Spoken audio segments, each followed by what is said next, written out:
the domination currently that we're seeing, we are obviously only 2 races in, but the domination that we're seeing from Red Bull, like following on from their momentum at the end of last season, like is very much, being a discussion point. We've had people talking about whether the FIA should step in and, nerf the Red Bull. And we have seen elements like of that coming in beforehand in other seasons to nerf domination.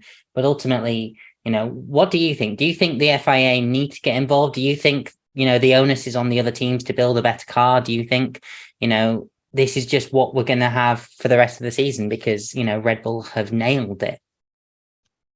I mean, it's Formula One. We've been well used to seeing completely dominant cars in the past from Red Bull and from other constructors. And everyone got up in arms about how far away the Mercedes were in 2014. And have completely dominated the sport for the last 8 years.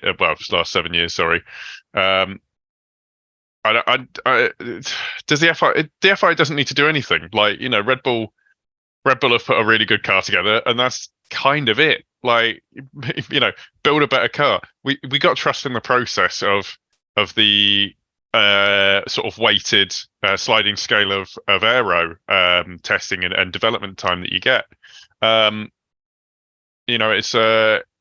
You can't immediately go, oh well, someone's too far ahead. Let's change everything.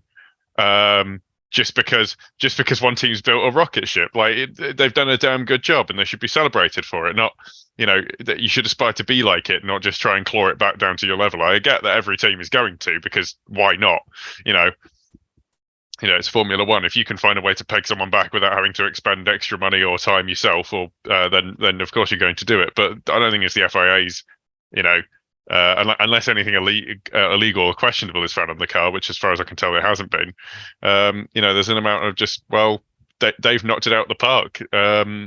It's happened before and it will happen again. Every time there's a big regulation change, one team steals a march on the rest of the field a lot of the time.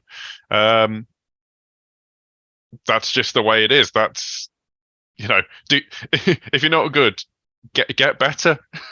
That's it. Yeah, exactly.